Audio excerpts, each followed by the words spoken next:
எல்லோருக்கும் வணக்கம். கண்ணே கலங்குதுங்க நண்பர்களே ஷேர் மார்க்கெட் இறங்குறத பார்த்து.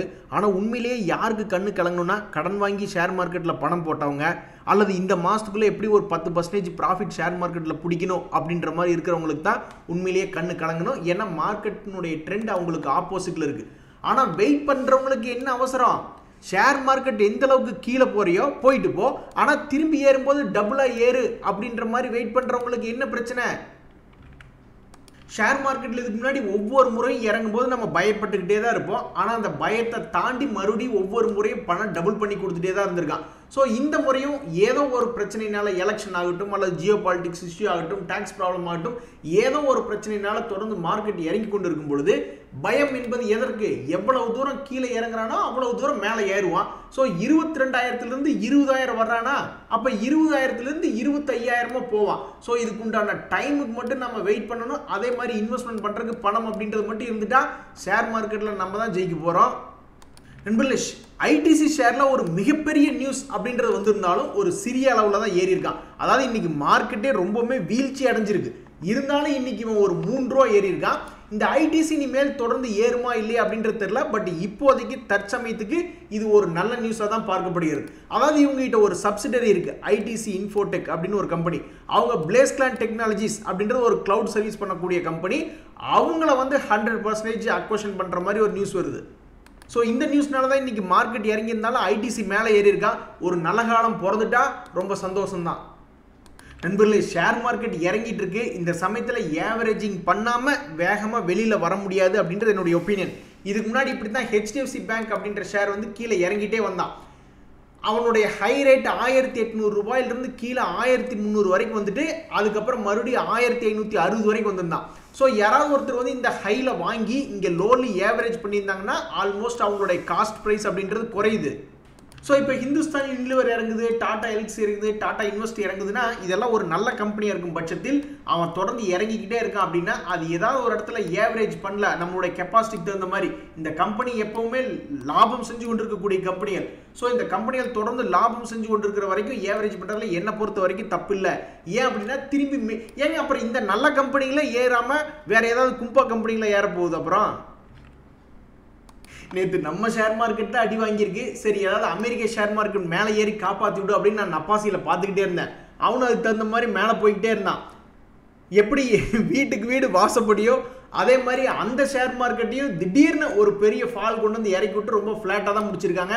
ஸோ குளோபல் மார்க்கெட்ஸ்னால இன்னைக்கு நம்மளுக்கு பெருசாக ஹெல்ப் இல்லை. இப்போதைக்கு ஐபிஓக்களை பொறுத்த வரைக்கும் ஐடியா அப்படின்ற ஷேர்னுடைய எஃபிஓ தான் ஓடிக்கிட்டு இருக்கு. 11 ரூபாய்க்கு அப்ளை பண்ணுறா கிடைக்கிற மாதிரி இருக்கு. ஸோ அவங்க எப்போ லிஸ்ட் ஆகுறாங்கன்னா 25, இன்னும் ஆல்மோஸ்ட் ஒரு 6 நாள் இருக்கு. இந்த 6 நாள் இந்த 13 ரூபா தாங்கி பிடிச்சிக்கிட்டே இருக்கு. அப்படின்னா 11 ரூபாயிலிருந்து 13 ரூபா கொஞ்சம் ஈஸி மணி அப்படின்ற மாதிரி தான் தெரியுது. ஆல்மோஸ்ட் 18% ஒரு 10 நாளுக்குள்ள லாபம் கிடைக்கிற மாதிரி இருக்கு. இந்த 13 ரூபாயிலே இந்த வோடஃபோன் ஐடியா நின்று கொண்டே இருந்தால். நண்பர்களே, மார்க்கெட் கீழே இறங்கும் போது அந்த ட்ரெண்டுக்கு ஏற்ற மாதிரி நம்ம யோசிச்சு பார்க்குறோம்னு வச்சுங்களேன். நம்ம கீழே ஏதாவது லாஸ் மேக்கிங்காக இருந்ததுன்னா ஏவரேஜ் பண்ணணும், இல்லைன்னா அடுத்தது ஏதாவது புது ஸ்டாக் கிடைக்குதான்னு பார்க்கணும் தான், நான் இல்லைன்னு சொல்லலை. அதே சமயம் மார்க்கெட் கீழே இறங்கும் போது நம்ம கையில் இருக்கக்கூடிய ஏதாவது ஸ்டாக்ஸை ப்ராஃபிட் புக் பண்ணலாமா? ஒரு உதாரணத்துக்கு பிஹெச்எல், ஐஎஃப்சி அப்படின்ற ஷேர்லாம் எடுத்து பார்க்குறோம்னு வச்சுங்களேன். சமீபத்தினுடைய குவார்டர்லியில் இது லாபமே பண்ணல. திடீர்னு யாராவது ஒருத்தர் இது லாபமே பண்ணாத கம்பெனிங்க கும்பா பாடிடுங்கன்னு சொல்கிறாங்க வச்சுங்களேன். ஒரு உதாரணத்துக்கு ஐஎஃப்சின்னு ஒரு கம்பெனி, அவனு இடையில பெருசாக லாபமே பண்ணல. ஸோ ஒரு லாஸ் மேக்கிங் கம்பெனி இவனுடைய சார்ட்டில் பார்க்கும்போது உச்சத்தில் இருக்கும் பொழுது அப்போ அதெல்லாம் ஒரு ப்ராஃபிட் மேக்கிங் ஏரியாவாக தான் நான் பார்க்குறேன். இன்னைக்கு ஆட்டோ செக்டர்ஸ்லாம் ரொம்ப சுமாராக தாங்க இருக்கு. அதுலேயும் இந்த பஜாஜ் ஆட்டோலாம் இதுக்கு மேலே உங்களுக்கு என்னையா லாபம் பண்ணி காமிக்கிறது அப்படின்ற மாதிரி அவனுடைய குவார்டர்லி ரிசல்ட் அப்படின்னு பார்க்கும்பொழுது ஆல்மோஸ்ட் அவங்களுடைய சேல்ஸை மெயின்டைன் பண்ணியிருக்காங்க, அவங்களுடைய ப்ராஃபிட்டும் மெயின்டைன் பண்ணியிருக்காங்க. பட் இருந்தாலும் மார்க்கெட்டுக்கு பிடிக்கல. மறுபடியும் 8,766 ரூபா கொண்டு போயிட்டாங்க. இதில் சமீபத்தில் ஒரு நல்ல நியூஸ் என்ன வந்ததுன்னா 7,000 ரூபாய் ரேஞ்சில் இருக்கும்போது 10,000 ரூபாய்க்கு பைபேக் அப்படின்னாங்க. இன்னும் 1 வருடம் அல்லது 2 வருடம் கழிச்சு இதனுடைய ஃபேர் பிரைஸ் மேலே 12,000 15,000 அப்படின்ற மாதிரி அவங்களுடைய கம்பெனி கணிக்கும் பொழுது மறுபடியும் ஒரு பைபேக் விட்டாங்கன்னா மறுபடியும் அதில் இன்னொரு லாபம் அப்படின்ற மாதிரி கிடைக்கும். ஸோ இவன் இறங்குறது ஃபியூச்சரில் வாங்கணும்னு நினைக்கிறவங்களுக்கு ஒரு அட்வான்டேஜ் தான். அதே ஃபியூச்சரில் வாங்குறவங்களுக்கு ஓகே. இப்போ வாங்கி வச்சவங்களுக்கு என்ன அப்படின்னா 3% கும்பா தான் இன்னைக்கு நல்ல ரிசல்ட் தான் கொடுத்துருக்கான். பட் இருந்தாலும் ஷேர் மார்க்கெட் இதை கண்டுக்கலையே. இன்னைக்கு இன்னொரு டிசப்பாயின்மெண்ட் என்னன்னு பார்த்தீங்கன்னா டாடா மோட்டர் தான். அவனும் இன்னைக்கு ஒரு ஆல்மோஸ்ட் 2% இறங்கிட்டான். சமீபத்தில் ஒரு மாசத்துல பார்க்கும்போது எந்த விதமான ரிட்டர்னும் இல்லை. இதே ரேஞ்சு தான் 940 ரூபா ரேஞ்சில இருந்து 1020 ரூபா வரைக்கும் போயிருந்தான். 6 மந்த்ல பார்க்கும்போது வேணா நம்மளுக்கு ஆல்மோஸ்ட் 42% லாபம் அப்படின்ற மாதிரி வருது. ஸோ டாடா மோட்டர் தன்னுடைய ஹை ரேட்ல இருந்து 20% இறங்கும் பொழுது ஆக மொத்தம் 850 ரூபாய் அப்படின்னு காட்டும் பொழுது ஓரளவுக்கு நல்லா சப்போர்ட் வரக்கூடிய வாய்ப்பு இருக்கிறதா நான் பார்க்குறேன். இப்போ 954 ரூபாய் இருக்கா. ஒரு 100 ரூபாய் இறங்குச்சுன்னா மேபி ஒரு ரீட்ரேஸ்மெண்ட் சப்போர்ட் கிடைக்கக்கூடிய வாய்ப்பு இருக்கிறதா நான் பார்க்குறேன். இந்த ஜியோ ஃபினான்ஸ் எல்லாம் ஆல்ரெடி உச்சத்தில் தான் இருக்கான். பாரதி ஏர்டெல்லும் மேலே தான் இருக்கான். இருந்தாலும் இன்னைக்கு மீடியாவில் நம்ம எடுத்து பார்க்கும்பொழுது நல்ல புல்லிஷ் ட்ரெண்ட் இருக்கக்கூடிய ஸ்டாக்லாம் டிஸ்கஸ் பண்ணுவாங்க போல. ஸோ இந்த வாரத்தில் ஒரு வால்டிலிட்டி இருக்கக்கூடிய வாய்ப்புடைய ஷேர்களாக இதை பற்றி டிஸ்கஸ் பண்ணிட்டு இருந்தாங்க. ஸோ இந்த ஷேர்கள்லாம் உங்ககிட்ட ஆல்ரெடி இருக்குன்னா ஏதோ ஒரு மனசுக்கு ஒரு சந்தோஷம். ஒரு ஷேர் உச்சிக்கு போகணும்னா அவங்களுடைய ரிசல்ட் வந்து ரொம்ப சூப்பராக வந்திருக்கணும். அப்படி இல்லைனாலும் புதுசாக வந்திருக்கிறவங்க ஏதாவது பண்ணணும். முக்கியமான ரிசல்ட் இன்னைக்கு வருது. அதில் விப்ரோ வருது. அதில் இப்போ புதுசாக வந்திருக்கிற சிஇஓ ஸ்ரீனிவாஸ் பல்லையா அப்படின்றவர் வந்து என்ன பண்ண போறார் அப்படின்றதா ரொம்ப முக்கியமான விஷயமா பார்க்கப்படுது. ஸோ இன்னைக்கு முக்கியமான ரிசல்ட்ஸ்லாம் ஃபர்ஸ்ட் வருது விப்ரோ தான். அட கடவுளே, ஒரு பிரேக்கிங் நியூஸை அப்போவே கேட்டோம்னா தான் நம்மளுக்கு அது ஒரு பிரேக்கிங் மாதிரி தெரியும். ஒரு 10 நாள் கழிச்சு அந்த பிரேக்கிங் நியூஸ் கொண்டு வந்தோம்னா அதில் ஏதாவது விஷயம் இருக்குது அப்படின்ற மாதிரி. இந்த HDFC பேங்க் வந்து நாளைக்கு ரிசல்ட் தர்றாங்க. நாளைக்கு என்ன டே? ஹாலிடே. மறுபடியும் சண்டே வேற ஹாலிடே வருது. ஸோ அப்போ மண்டே தான் இதனோட இம்பேக்ட் வரும். உண்மையிலேயே ஒரு மிகப்பெரிய ஒரு பிரம்மாஸ்திரம் ஒரு கும்பாஸ்திரமாக போச்சு. ஸோ இதனோட இம்பேக்ட் இதனுடைய வால்டிலிட்டியினுடைய இன்டென்ஸ் குறைஞ்சிரும் அப்படின்றத என்னுடைய கருத்து. கடவுளே, இன்னைக்கு மட்டும் 10% நான் இறங்கிட்டேன், என்னை போட்டு தாளிச்சிருவாங்களே சோசியல் மீடியாவில் அப்படின்ற மாதிரியே இன்னைக்கு இன்ஃபோசிஸ் எப்படியோ கரணம் தப்பினால் எப்படியோ தப்பிச்சிட்டான். அதாவது 14 ரூபா மட்டும்தான் இன்னைக்கு இறங்கியிருக்கு. பல பேர் மனசில் என்ன நினச்சிட்டு இருந்தாங்கன்னா இது இன்னைக்கு 8% கும்பா 10% கும்பா அப்படின்ற மாதிரி நினச்சிக்கிட்டு இருந்தாங்க. உங்களுக்கு ஆசை தோசை அப்பள வடை அப்படின்ற மாதிரி நினச்சிக்கிச்சு இன்ஃபோசிஸ். ஏன்னா போன வருஷம் 2 தடவை 2 ரிசல்ட்லையும் 10% கீழே இறங்கி அடுத்த 3 மாதத்துலேயே ரெக்கவரி பண்ணி காமிச்சான். அப்போ இந்த முறையும் அந்த மாதிரி நீங்கள் ஜாலியாக விளையாடுவீங்களா அப்படின்ற மாதிரி சொல்லிட்டு இந்த தடவை உங்களுக்கு சான்ஸ் கிடையாது அப்படின்ற மாதிரி பண்ணி விட்டானுங்க. நல்ல செவ்வரை போய் பார்த்து நம்ம மண்டையை முட்டிக்கணும் அப்படின்னு நம்மளை யோசிக்க வச்சது யார் அப்படின்னா இந்த மல்டி பேக்கர் ஆப்பர்ச்சுனிட்டிய இண்டஸ் டவர் தான். இண்டஸ் டவர் அப்படின்றது ஒரு லாபம் செய்யக்கூடிய கம்பெனி. அந்த கம்பெனிக்கு வந்து கொஞ்சம் வராக்கடன்கள் அதிகமாயிருமோ இந்த ஐடியானால அப்படின்ற ஒரு பயத்தில் இறங்க ஆரம்பிச்சிருச்சு. சரி, இறங்குச்சுல்ல. இறங்கும் பொழுது கரெக்டாக கோவிட் சமயத்தில் என்ன ப்ரைஸ் இருந்தது 140 ரூபா ரேஞ்ச் இருந்ததுன்னா அந்த இடத்துல வந்து சப்போர்ட் எடுக்கிறான். அப்போ இதை யோசிச்சு பார்க்க வேண்டாமா ஷேர் மார்க்கெட்டில் இருக்கிறவங்க? ஒருவேளை இங்கிருந்து சப்போர்ட் எடுத்து அவனுடைய பழைய கை வந்தாலோ அல்லது பழைய கையிலிருந்து பழைய கைக்கு வந்தாலோ அவன் ஒரு மல்டி பேக்கர் ஆகக்கூடிய வாய்ப்பு அப்படின்ற மாதிரி நினச்சிருந்தாக்கா அதை சாதிச்சுட்டு அவங்க யாராவது இருந்தீங்கன்னா உங்களுடைய பெயரை பதிவிடுங்க. உங்களுக்கு எல்லாரும் எந்திரிச்சுன்னு ஒரு சல்யூட் அடிக்கிறோம். ஏன்னா கண்ணு தெரிஞ்சும் குருடானே நடிக்கிறானே அப்படின்ற மாதிரி இப்படி ஒரு நல்ல ஆப்பர்ச்சுனிட்டி அப்படின்னு இருக்கிறது தெரிஞ்சும் நம்ம அதை விட்டுட்டு சும்மா உட்காந்துருந்தோம்னா கண்டிப்பாக நம்ம மேலே தான் தப்பு. ஸோ இப்போ அதுக்கு ஒரு நியூஸ் வந்திருக்கு. இந்த மாதிரி இண்டஸ் டவரும் NTPC கிரீன் எனர்ஜி அப்படின்றது NTPCனுடைய ஒரு சப்சிடரி. அவங்க 2 பேர் சேர்ந்து ஒரு மெமரண்டம் ஆஃப் அண்டர்ஸ்டாண்டிங் போட்டிருக்காங்க. எதுக்கு அப்படின்னு பார்த்தீங்கன்னா ரினையபிள் எனர்ஜி சம்பந்தமாக. இந்த நியூஸை கேட்டுட்டு இன்னைக்கு ஓரளவுக்கு நல்லா பாசிட்டிவாக ட்ரேட் ஆகிட்டான். 354 ரூபாயில் இருக்கான்.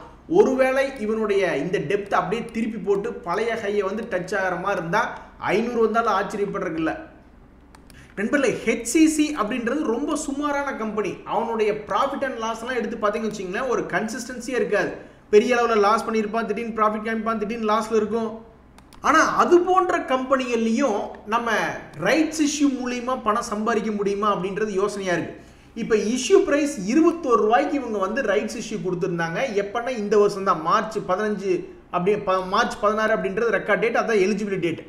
அப்போ அந்த ப்ரைஸ் எப்படி ட்ரேட் ஆகுது பாருங்க. இப்போ 35 ரூபா இருக்கு. ஆனால் அவங்க ரைட்ஸ் கொடுக்கறது 21 ரூபா. அப்போ யாருக்காவது அலாட்மெண்ட் ஆயிருந்தா ஆல்மோஸ்ட் 14 ரூபா கெயின். எப்போ அலாட்மெண்ட்னா இன்னைக்கு தான், ஏப்ரல் 19 இன்னைக்கு அவங்களுக்கு கிடைச்சிருக்கும் அப்ளை பண்ணியிருந்தாங்கன்னா. அப்போ மார்க்கெட்டில் வந்து விற்றாங்கன்னா அது ஒரு நல்ல லாபம் தானே.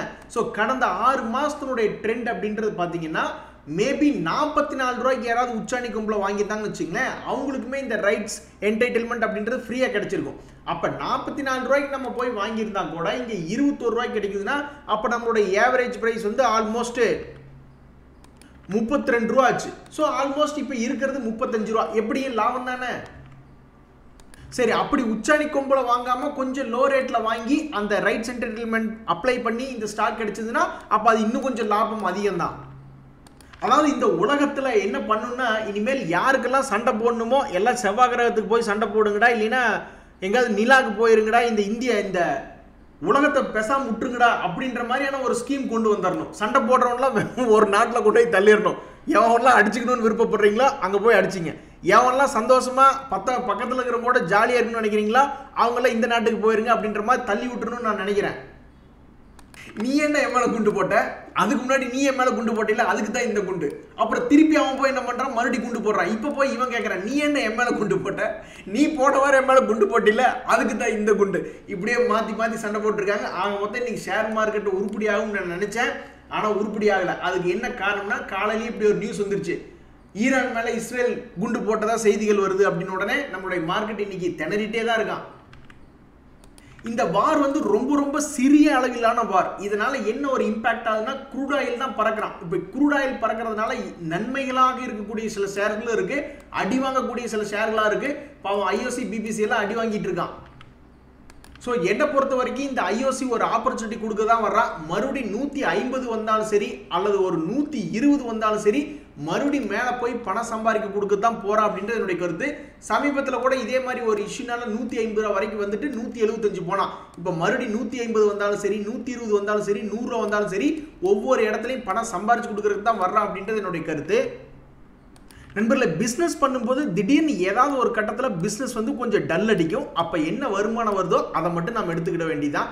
இந்த வருஷத்தில் வந்து வருஷமான கடந்த 3 வருஷமாவே வருஷமான ஏதாவது ஒரு சண்டை கொண்டு வந்துடுறாங்க. அதனால ஷேர் மார்க்கெட் ஸ்ட்ரகிள் ஆகுது.